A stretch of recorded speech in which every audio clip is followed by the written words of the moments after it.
Hi everyone, welcome back to EduTap. So recently I had a chance to interact with candidates who came to give offline mock interviews because उनको interview call आया था. तो हमने दिल्ली में चंडीगढ़ में offline mock interviews करवाए थे. So it was nice to be on the other side to meet the candidates and to interact with them, to understand their point of view, to watch them give interviews. It was a very nice experience. और मैंने देखा कि काफ़ी चीज़ों में the candidates are lacking though they were amazing so that is what I want to share with you ताकि अगर आप अगले साल के लिए प्रिपेयर कर रहे हैं आप इन चीज़ों पे अभी से फोकस कीजिए interview in RBI is worth 75 marks and this is something that you can not prepare in last 7 और 10 डेज ठीक है अभी से इस पे थोड़ा थोड़ा अगर ध्यान देंगे आई थिंक जब तक आपका इंटरव्यू होगा you will have really good command over this entire process तो इसमें मैं आपको अपनी टॉप 4 लर्निंग्स बताने वाला हूँ इनको ध्यान से सुनना आप इनसे बहुत ज़्यादा रिलेट कर पाएंगे और आपको इसको सुधारना भी है बस आपको ये इंटेंट दिखाना है और इसमें ज़्यादा मेहनत करने की ज़रूरत नहीं है और आगे जाने से पहले अगर आप आरबीआई के लिए नए हैं और आरबीआई के बारे में बहुत सारी इन्फॉर्मेशन जानना चाहते हैं तो आरबीआई मैनेजर गाइड बुक आप डाउनलोड कर सकते हैं ठीक है this is even valid for 2026 इसमें आपको पीवाई क्यूज मिल जाएंगे राइट इसमें आपको डिकोडेड सिलेबस मिल जाएगा आरबीआई का और तीसरी चीज जो बहुत इंपॉर्टेंट है इसमें आपको लिस्ट ऑफ रिसोर्सेज मिल जाएगा अगर आप सेल्फ प्रिपरेशन कर रहे हो ठीक है तो ये 3 चीजें हैं आपकी जो आपको इस गाइड बुक में मिल जाएंगी अपार्ट फ्रॉम दैट जो बेसिक इन्फॉर्मेशन है सैलरी डिपार्टमेंट्स हायरार्की प्रमोशंस वो सारी चीजें आपको इसमें मिल जाएंगी तो आप इसको डाउनलोड कर सकते हैं at zero cost and the link to download this guidebook is given in the description of this video. Now next, what are my learnings, right? My learnings from offline mocks. So my first learning, uh, which is very much with most of the candidates, I mean this trait, that there are many intelligent candidates.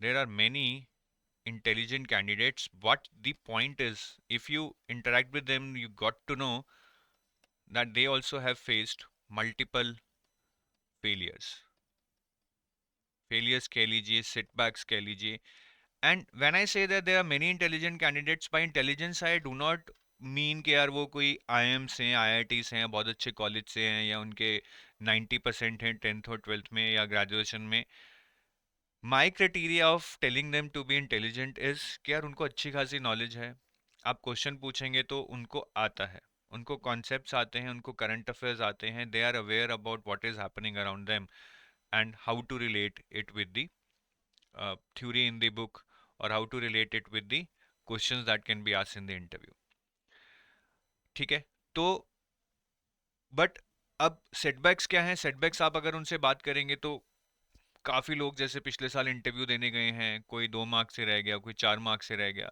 फिर कोई ऐसे भी लोग हैं कि last year दिया था लेकिन फेज 1 ही क्लियर नहीं हुआ क्योंकि क्लैरिटी नहीं थी कि ये करना भी है या नहीं अगर क्लैरिटी थी तो करना है इस चीज़ की क्लैरिटी नहीं थी कि तैयारी कैसे करनी है सो there is a difference between a person being intelligent and person being able to clear the exam and that difference sometimes can be very thin अगर आप अच्छे से पढ़ रहे हैं बट शायद सही डायरेक्शन में नहीं पढ़ रहे हैं सही सोर्स से नहीं पढ़ रहे हैं तो शायद वो अल्टीमेटली आपकी सिलेक्शन उतनी ही दूर आपसे जाती रहेगी जितना कि आप उसको आसानी से पास ला सकते थे my second learning is knowledge is there ठीक है कि लोगों के पास नॉलेज है but what is missing is articulation is missing ठीक है जब आप इंटरव्यू में जाते हैं when you are asked an question and you need to explain an answer to this that answer should be very structured that answer should be given in such a way that it creates an impact on the listener and he understands what you are trying to say but यहाँ पे क्या हो रहा है मैं देख रहा हूँ कि लोगों के पास knowledge है but when they start giving the answer they are jumping from one point to another they are losing the structure midway or they are not able to explain the concepts clearly see in an interview what you say matters but what matters is how do you say that they don't want walking encyclopedias के मुझे बहुत knowledge है. They want people who have clarity of thought, clarity of speech, और जो अच्छे से अपनी बात दूसरे के आगे प्रेजेंट कर पाए. तो ये चीज आपको सीखनी पड़ेगी. आर्टिकुलेशन बहुत बहुत जरूरी है. और मेन रीजन के लोग आर्टिकुलेट नहीं कर पा रहे हैं, रॉन्ग मीडियम ऑफ लैंग्वेज. हमें पता नहीं, शायद एक बीमारी सी है कि हमें लगता है कि यार अगर हिंदी में इंटरव्यू देंगे तो हमारे मार्क्स कम लगेंगे, हमारा इंप्रेशन अच्छा नहीं जाएगा. और बहुत सारे लोग, those who are not comfortable in English while expressing their thoughts, वैसे वो बोल सकते हैं नॉर्मल कन्वर्सेशन में, but it when it comes to expressing their knowledge of economics and finance, they are not that comfortable in English. They should not choose English as a medium of language.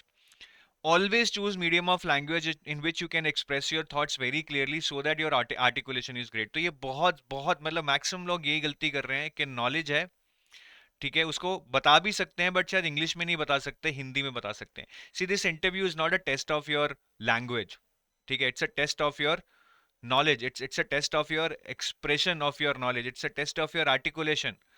तो आप फालतू में ये tension लेके बैठे हैं कि English में नहीं दूंगा तो मार्क्स कट जाएंगे, ये बिल्कुल बेकार बात है. You will see lot of candidates who would have given interviews in Hindi in pass and they have got selected.